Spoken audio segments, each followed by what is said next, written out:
Buenas noches y bienvenidos a Sala de Prensa de Noticias Caracol Ahora. Cada vez es más preocupante la situación en colegios y también instituciones educativas por las constantes denuncias de bullying o matoneo que tienen como blanco a niños y adolescentes. En las últimas horas se conoció una nueva denuncia en Bogotá y se trata de una niña de 13 años que había sido o habría sido mejor abusada sexualmente por 3 compañeros de su colegio. Miren la historia.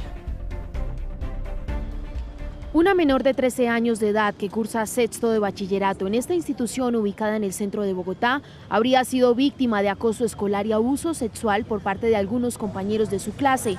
Así lo confirmó la Secretaría de Educación Distrital a través de este comunicado. La familia comprende la complejidad de lo ocurrido el día sábado 7 de mayo, dado que la niña les comenta lo sucedido e identifican que se trata de una violencia sexual y actúan de manera oportuna. Ese mismo día, la niña fue remitida a un centro médico en donde permanece hospitalizada. Sus familiares le contaron a Noticias Caracol cuáles fueron esas señales de alerta que les indicaron que algo estaba pasando. Yo vi comportamientos en ella, se levantaba, gritaba, me decía, déjeme quieta, déjenme, no me toquen. Yo le decía, dime qué pasa. Yo no le podía decir nada porque mantenía de mal humor, como si la vida no le importara. Según el pronunciamiento de la Secretaría de Educación, los presuntos responsables, también estudiantes del Colegio Jaime Pardo Leal, fueron identificados por los directivos una vez se conoció el caso. Ella me dice, mami, mis amigas me tratan de ayudar, pero al ver que son más grandes, tienen más fuerza, me cogen a mí, me suben y allá hacen lo que hacen conmigo. Yo le dije, ¿qué te hacen los niños? Abusan de mí. Yo le dije, ¿cómo así? Ella me dice, mami, no puedo contarte porque ellos me amenazaban. El último informe de la OCDE señala que cerca del 32% de niños mayores de 15 años han sido víctimas de bullying en Colombia. En Colombia, la incidencia del bullying en los jóvenes es bastante alta. Si nos comparamos con otros países de América Latina, ocupamos el segundo lugar. ¿Pero por qué se estarían agudizando las cifras? Los niños en el colegio replican lo de la casa y en la casa estamos replicando lo social. Parece que les está costando socializar, parece que hay bastante violencia en general. Y lo que más sorprende es que no hay medidas contundentes en los colegios en el país. La cartera de Educación adelanta visitas a instituciones educativas del país para identificar y contrarrestar el riesgo que corren los estudiantes en entornos en donde el acoso escolar cada vez toma más fuerza. Y es que casos como este tienen en la alerta a las autoridades, a los padres de familia y al sector educativo del país. Con este estudio, o el estudio mejor que realiza la ONG internacional Bullying Sin Fronteras, realizado entre el mes de enero del año 2020 y diciembre del 2021, revela que en Colombia se presentaron 8.981 casos graves de bullying. Otro estudio que fue realizado por el Laboratorio de Economía de la Universidad Javeriana revela los datos que entregaron menores sobre este flagelo. El 32% de los estudiantes en Colombia reportó haber sufrido cualquier tipo de bullying en su institución educativa. El 12.2% indicó que otros estudiantes les robaron o destruyeron sus cosas y un 11.2% indicó que fue golpeado o empujado por otros estudiantes. Mientras tanto, un 18.1% indicó que recibieron burlas de parte de otros estudiantes y 10.6% indicó, escuchen esto, que fue amenazado por otros estudiantes o compañeros. Lo más grave es que estas cifras son superiores a las registradas en otros países de la OCDE, la organización a la que pertenece Colombia. Pues para hablar de este tema tan preocupante hemos invitado a Luis Alberto Rengifo, que es psicólogo especialista en niños y adolescentes. Buenas noches. ¿Cómo están? ¿Cómo le va, Daniela? ¿Cómo está? Y también hemos invitado a Álvaro Franco, psiquiatra, también aquí a Sala de Prensa. Buenas noches, doctor Álvaro. Buenas noches, Daniela, ¿cómo estás? Y todos los televidentes, unas buenas noches. Bueno, empezamos a desglosar todo este tema tan preocupante, ¿no? Que ya no solamente es preocupante para los padres de familia cuando escuchan a sus niños o los ven tal vez con actitudes que no son propias de ellos y es justamente por algo que los acongojan, sino también a las instituciones educativas, porque tal vez para muchas a veces es difícil controlarlo. Pues, doctor Rengifo, empiezo con usted. ¿Qué está pasando en estas instituciones educativas del país donde cada vez se denuncian más casos de bullying o matoneo? Sí, yo creo que este no es un problema de ahora, yo creo que es la consecuencia tal vez de las cosas que no se han hecho a tiempo, de los límites que no se han puesto en el momento en que se van a haber puesto. Y segundo, obviamente estamos viviendo una ola de esta problemática, tal vez producto también de muchas cosas que estuvieron encapsuladas durante la pandemia y yo creo que se están evidenciando, pero no es la razón de ser del problema verdaderamente, sino que simplemente ha ocurrido un fenómeno que se ha venido gestando, que se ha venido produciendo y no se le ha puesto límite a tiempo, tanto en casa como en las instituciones educativas.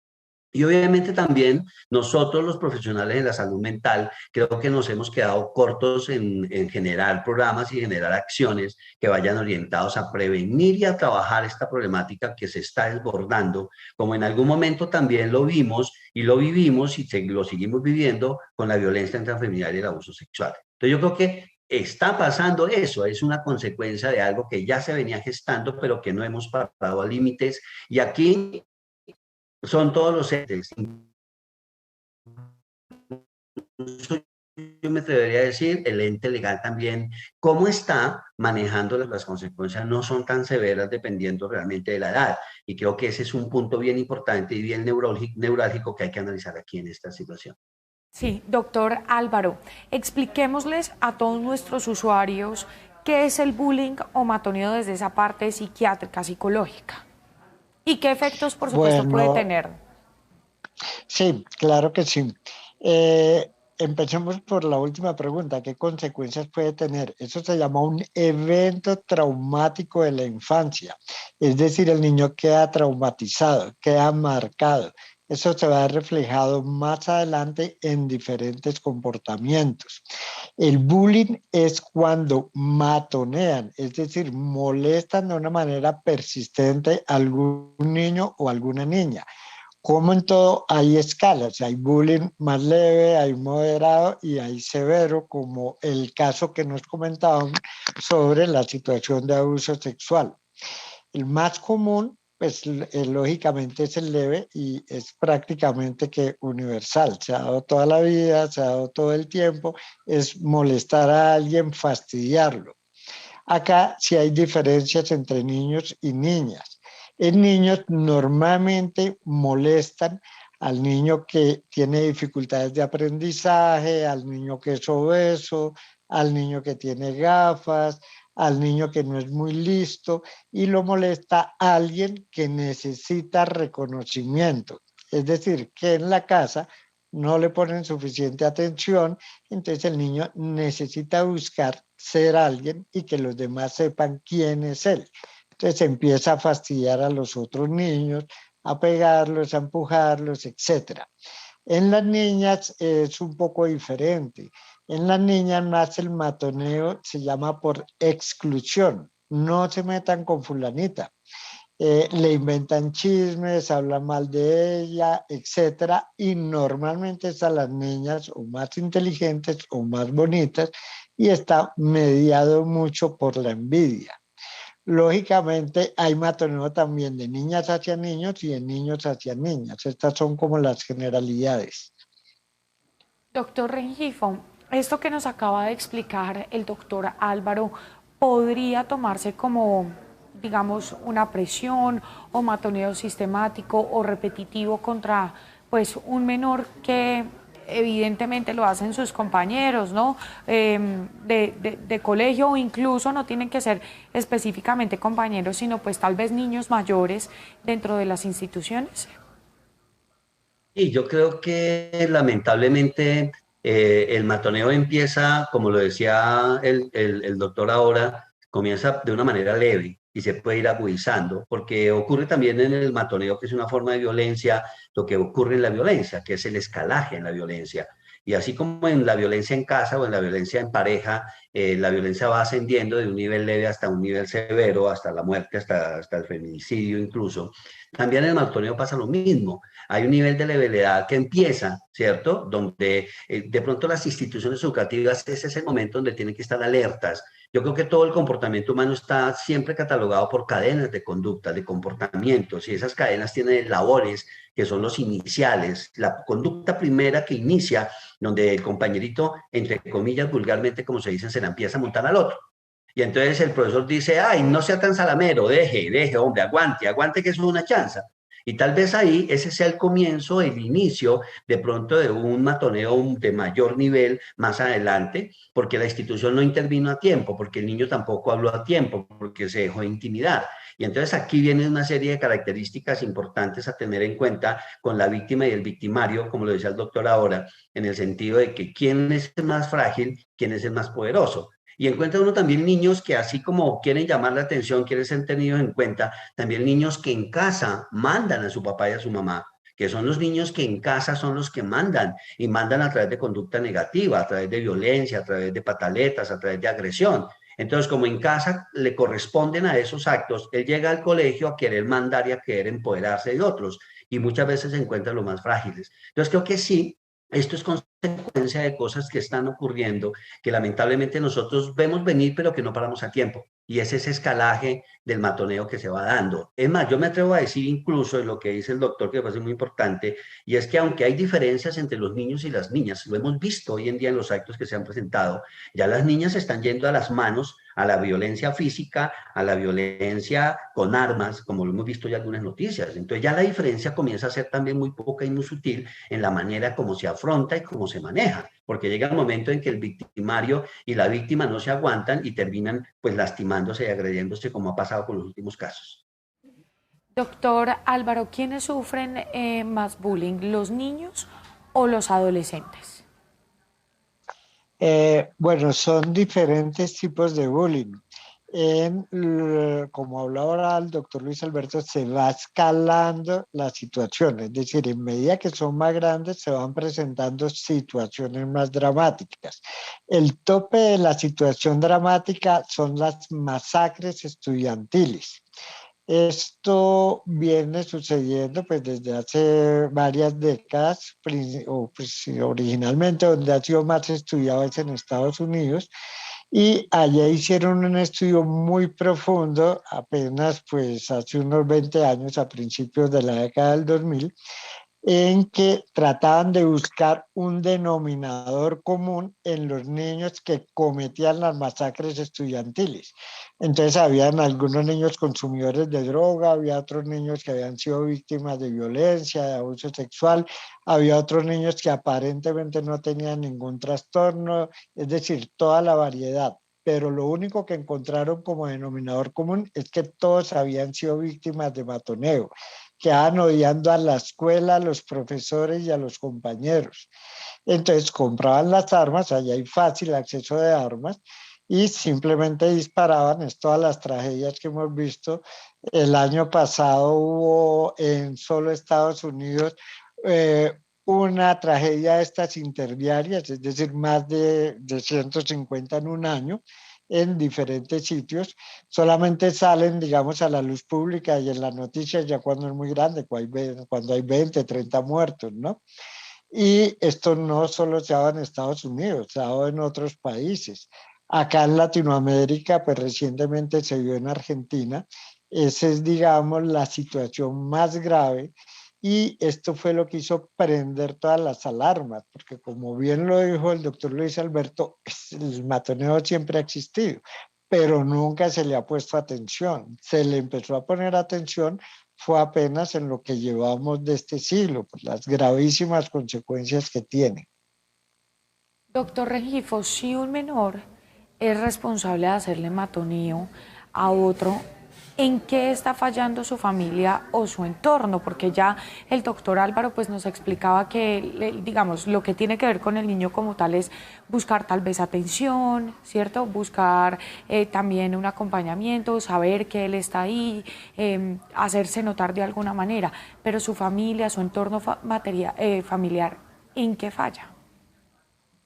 Sí, yo quiero enfatizar en algo que no me cansaré de decirlo y realmente es algo que se ratifica mucho, me lo ratifican mucho los padres de familia, y es que los niños son el reflejo de lo que los adultos hacemos de ellos. Y para mí, en la experiencia de 35 años de trabajo terapéutico con niños, adolescentes y familia, el 98%, me atrevo a decir, de los problemas que tienen los chicos y las chicas hoy en día son consecuencia y son responsabilidad de los padres directamente.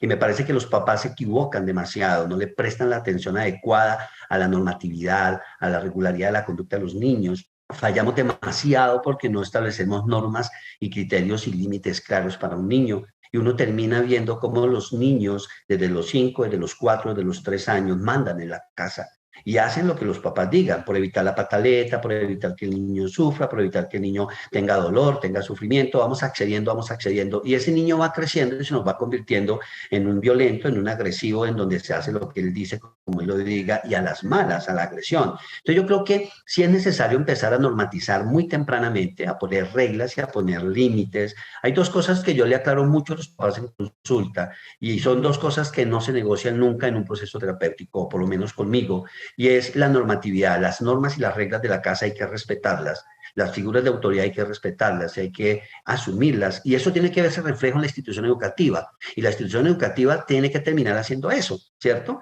Porque muchas veces uno le tiene que decir a la institución educativa, venga, aplique el manual de convivencia que ustedes tienen, porque un niño que está cometiendo un acto de esa manera violenta tiene que tener una consecuencia clara, y el manual de convivencia tiene que tener explícito eso. Entonces, las normas y las reglas no se negocian, se flexibilizan frente al desarrollo que va teniendo el niño en la medida en que va creciendo. No podemos seguir tratando a un niño como si tuviera 6, 8 cuando tiene 14. Entonces, la norma se flexibiliza, pero sigue siendo la norma. Y la segunda, que no se negocia, son los valores.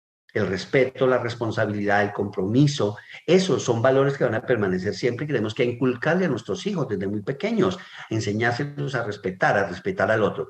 Y hay un concepto nuevo que yo creo que hoy en día es necesario empezar a tomarlo, que tiene que ver mucho con la conciencia social. La conciencia social es un concepto que está implícito en la inteligencia social. No tenemos inteligencia social, no somos empáticos adecuadamente con el otro, nosotros no tenemos esa sincronía, esa sintonía con las demás personas, y ese concepto necesariamente está ligado a algo que es muy importante y que nos lleva a eso que necesitamos mucho en este país, trabajar con los niños y las niñas y los jóvenes, y es la inteligencia emocional. No sabemos regularnos, no le enseñamos a los hijos a regularnos, y la gran pregunta es, ¿los padres son regulados? ¿Los maestros son regulados? Un maestro tiene la capacidad de enseñarle a su estudiante a tener regulación emocional y control emocional, sabe resolver conflictos entre estudiantes, o simplemente deja pasar la situación del matoneo como si no hubiera pasado nada, cuando es la cadena de inicio de un problema que es necesario afrontar y empezar a ponerle solución inmediata. Y es que es muy difícil, ¿no? Porque aparte de poner normas y que papás que sí las hacen cumplir, pues hay otros que tal vez pueden ser un poco más condescendientes con sus hijos. Pero, doctor Álvaro, ¿qué señales nos deben prender las alarmas después de todo esto que nos explica el doctor Rengifo sobre un posible caso de matoneo contra un niño? Bueno, claramente son los cambios de comportamiento del niño. El niño rechaza ir al colegio, el niño es problemático en la casa, tiene problemas en el sueño, tiene problemas en el apetito, se queja de dolores de estómago, dolores de cabeza, etc.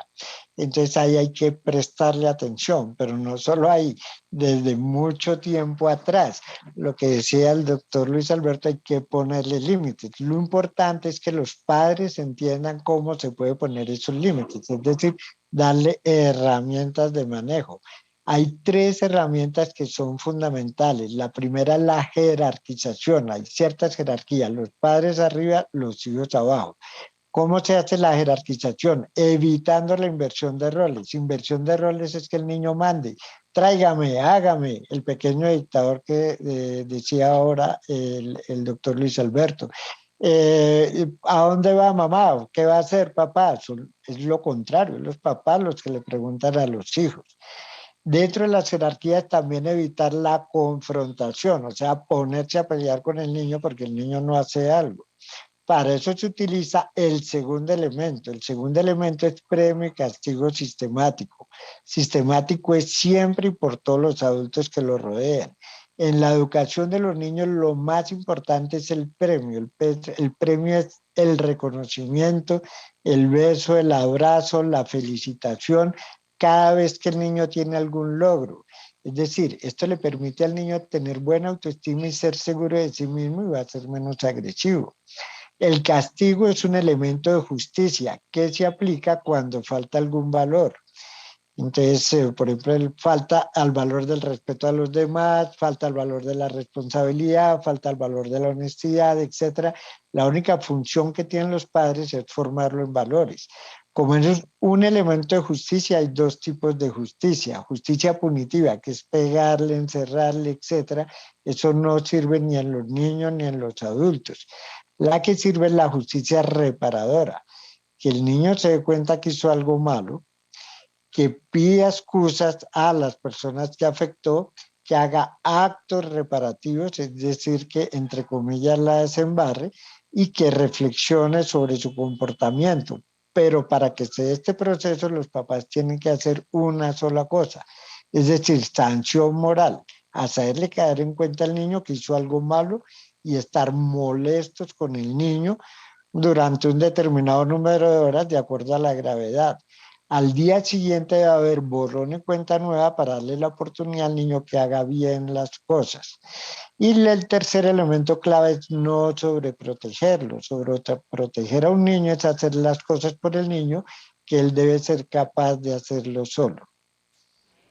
Doctor Rengifo, ¿se puede decir que el entorno tal vez que viven muchos menores que son víctimas de bullying en sus colegios es mucho más duro o cruel que en el pasado? Porque a veces también escuchamos, ¿no?, expresiones que dicen que es que ahora los niños son muy sensibles, que ahora los niños no se aguantan nada, que es que antes se hablaba tal vez de bromas, pero aún así, pues ellos se siguen sintiendo no solamente señalados, sino también maltratados. No, se me fue un poco el sonido cuando me explicaste lo de las bromas. ¿Me repites la pregunta, Sí. por favor, Daniela? Le decía, doctor Rengifo, que si en la actualidad es mucho más cruel y mucho más difícil y duro el entorno en el que están los niños en los colegios, porque a veces también hemos escuchado expresiones que dicen que los niños ahora son sensibles, que no se aguantan una broma, que solamente por molestarlos, pero sí expliquémosle también de pronto a estas personas que nos ven, a todos nuestros usuarios y que piensan que sus niños no están haciendo algo malo y tal vez sí le están haciendo un daño a otro niño sin saberlo.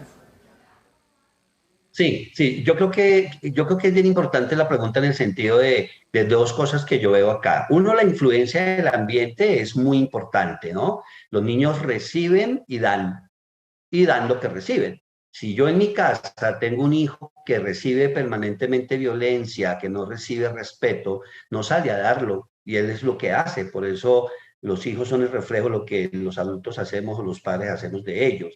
Y segundo, hay una influencia muy importante en este momento, Daniela, que es clave, que son las redes sociales. O sea, si yo no tengo recursos, si yo no tengo estrategias, si no tengo habilidades, yo las busco en redes sociales. Y ustedes saben que las redes sociales hoy en día se han convertido en una estrategia y una herramienta que utilizan los muchachos para mucho, incluso para cosas buenas como para cosas malas.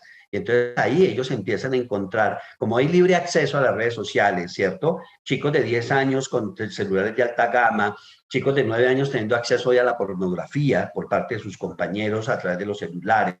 Entonces uno empieza a darse cuenta que si el ambiente está generando una serie de situaciones y de condiciones que le dan herramientas al muchacho, discúlpenme la expresión, pero lo voy a poner en comillas, para volverse perverso, ¿no? Y para empezar a hacer cosas que tal vez pueda que le nazcan y pueda que las pueda encontrar en internet, pero el problema es que las ejecuta tal cual las ve, ¿no? Yo recuerdo un caso que tuve de un niño de 10 años que con otros compañeros, al chico piloso del salón, le estaban planeando asesinarlo, estaban planeando envenenarlo, planeaban envenenarlo con una arepa en la hora del recreo y le iban a gastar la arepa para poderle dar. Entonces uno empieza a trabajar acá y a decir de dónde sacan los niños tantas condiciones y tantas estrategias y acciones de daño al otro. Tal vez las redes sociales contribuyen mucho a eso y el acceso libre que están teniendo, la falta de control y de reglas ha llevado a que los niños se desborden en el uso de estrategias y herramientas para dañar y lastimar al otro, para vengarse muchas veces, para atacar esa envidia que decía el doctor Álvaro ahorita en el sentido de del matoneo con las niñas, y también en los chicos se da de pronto menos frecuencia. Entonces todas esas connotaciones del ambiente hacen posible y facilitan que las acciones orientadas a hacer hacer el daño se vuelvan más agudas y sean mucho más graves que antiguamente. Yo recuerdo que antiguamente sí, el matoneo existió siempre, uno se agarraba a puños con el compañerito, le hacían la barra y se acabó ya.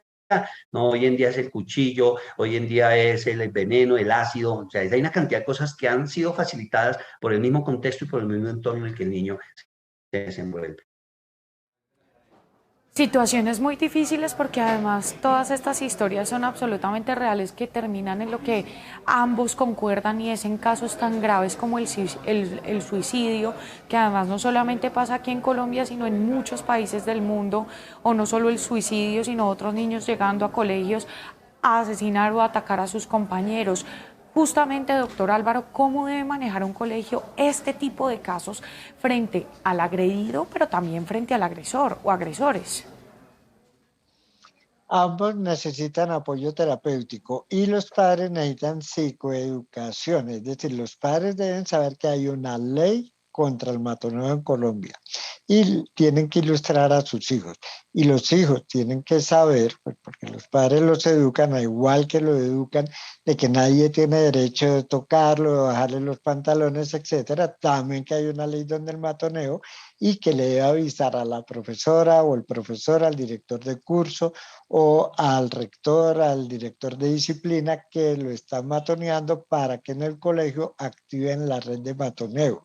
Esto lo va a hacer a solas el niño con el docente y con el profesor. Y el colegio es el responsable de manejar la situación en ambos niveles, con los niños agresores y con los niños que son víctimas. Y algo muy importante, esto se hace en todos los estratos socioeconómicos y se da no solo en el entorno del colegio, sino también en los entornos virtuales. Existe pues el cibermatoneo, existe el publicar fotos de alguna parte del cuerpo desnuda de diferentes niños o niñas, es decir, hay muchas derivaciones, pero también hay la ley que corrige esto. ¿Para qué? Para aplicarla y que no lleguemos a los casos de suicidio. La mayor parte de intentos de suicidio en los niños entre los 10 y los 16 años es por ser víctima de matoneo, porque se burlan consistentemente de ellos, los molestan, entonces ya no quieren seguir viviendo. Entonces hay que trabajar articuladamente el sistema educativo con los padres y todos los que trabajamos en la parte de salud mental infantil. ¿Se está equivocando, doctor Rengifo, el sistema educativo al manejar este fenómeno que pareciera ir en aumento? ¿Lo está dejando pasar? ¿Lo está normalizando? Yo creo que sí, yo creo que el sistema educativo se está equivocando porque está dejando pasar un fenómeno que ahorita está sufriendo las consecuencias de no haberlo frenado a tiempo. Y me parece que la institución educativa, como lo dice el doctor Álvaro, tienen que prepararse para ponerle pare a esto, para definir y delimitar muy bien y establecer consecuencias claras y bien definidas, pero de la mano de los padres de familia. Yo creo que sí es importante lo que el doctor dice en términos de los procesos educativos que necesitan los padres. Y los padres a veces hacen lo mejor que pueden. Y tú lo decías ahora, bien es cierto, hay papás que así como son muy cumplidores de los deberes con sus hijos, también hay algunos que viven de la amenaza, pero no establecen la normatividad adecuada. Pero yo creo que sí llegó el momento que las instituciones educativas revisen sus manuales de convivencia, que revisen cuáles son los patrones de normatividad y de comportamiento social que están estableciendo con los chicos, cómo están detectando a aquellos chicos que pueden ser más empoderados y más dominadores de otros sobre otros, y a esos niños que se ven frágiles, que pueden ser de alto riesgo para este tipo de problemática, hay que blindarlos y hay que protegerlos, y obviamente al matoneador también hay que saber cómo regularlo y cómo manejar con ellos la situación. Y ahí, lo que decía el doctor Álvaro ahorita es muy cierto. Yo creo que los profesionales de salud mental tenemos que trabajar mucho más por esta infancia y de variables que son definitorias y que definen este tipo de problema para poder sacarlo adelante y para poderlo controlar, por lo menos regularlo y hacer prevención, que es muy importante en este tipo de situaciones. Esta última pregunta se las quiero hacer a los dos y empiezo con el doctor Álvaro. Doctor, ustedes al principio hablaban y mencionaron el tema de la pandemia. Usted fue específicamente en eso, ¿no? En decir que la pandemia pudo influir en este tipo de acciones y de actos que van en contra de los niños. ¿Por qué mencionamos la pandemia? ¿Qué incidencia pudo tener? Bueno, esto se llama la pandemia oculta, que son todos los efectos que generó la pandemia sobre el sistema familiar y el sistema escolar. Entonces, muchos niños quedaron huérfanos. Entonces, esto implica ya una pérdida y una vulnerabilidad. El hecho de haber estado en colegio virtual, en métodos de estudio virtual y pasar de nuevo a la presencialidad, hace que todas las angustias que acumularon los niños, toda la violencia que recibieron en las casas, peleando por ejemplo, el computador, que yo lo necesito, ¿no? Que el papá lo necesita, etcétera, etcétera, la descargan en el colegio. Si el colegio no regula y no canaliza todo ese tipo de agresión, se incrementa mucho más las situaciones de matoneo. Cuando estábamos en metodología virtual, los niños, especialmente los que tienen rasgos autistas, etcétera, estaban felices porque no los molestaban tanto. Al volver al sistema escolar, pues, vuelven otra vez los problemas. Entonces, la pandemia sí tiene una relación con el incremento de los casos de matoneo. Doctor Luis Alberto. Sí, comparto la opinión. Yo le agregaría algo más importante y es ¿qué otras cosas ocurrieron con nuestros niños, con nuestros jóvenes? 2 años aislados aproximadamente. Chicos que salieron del colegio y se involucraron y se encerraron en una virtualidad y cuando salen llegan chicos ya preadolescentes, antes eran niños o eran prepúberes, y entonces nos encontramos con una serie de cambios en su misma fisonomía, en su mismo desarrollo psicoemocional y biológico, y entonces obviamente eso también genera en ellos una serie de rivalidades, una serie de competencias. Tal vez si yo era el de poner los quines, qué pena la expresión que se utilice, y era el que me la montaban, ahora no me quiero dejar montar de nadie, porque ya crecí, porque estoy más grande, porque ya me desarrollé, porque tengo más poder, y empiezo a manejar la situación de esa manera. Y obviamente empiezan a surgir otras cosas asociadas a este crecimiento que tuvieron los chicos, muchos jóvenes, muchos adolescentes precoces que llegaron más crecidos, niñas ya desarrolladas, comienzan los conflictos por la parte de relación de pareja, por la parte afectiva emocional, y eso agudiza mucho más la crisis, porque se generan otras variables asociadas y relacionadas directamente con el fenómeno. Entonces, me parece que eso es importante y ahí la pandemia jugó un papel importante, no como la razón de ser, sino como el factor que precipitó y que evocó una serie de condiciones que tal vez están encapsuladas, como yo lo digo, y que obviamente en el retorno, en la presencialidad, en el reencontrarnos, ya la cuestión es a otro costo. Y creo que eso ha influido demasiado para que este fenómeno se esté agudizando y se esté incrementando en este momento de la manera como lo está haciendo. Pues son el doctor Álvaro Franco, psiquiatra infantil. Doctor, buenas noches, gracias por estar con nosotros aquí en Sala de Prensa y habernos acompañado. Gracias, Daniela, a todos los televidentes y también, por supuesto, al doctor Luis Alberto. Y el doctor Luis Alberto Rengifo, psicólogo y especialista en todos estos temas. Un abrazo grande y también gracias por habernos acompañado aquí en Sala de Prensa. Listo, Daniela, a ti, también al doctor Álvaro, muchas gracias por la confianza, muy importante, y ojalá que podamos ser de utilidad para este tipo de problemas y podamos resolverlos oportunamente y adecuadamente. Y que todos estos mensajes sirvan no solo para los papás, sino también para los centros educativos. Hasta aquí, Sala de Prensa. No olviden seguir conectados a toda la programación de Noticias Caracol Ahora. Buenas noches y hasta entonces.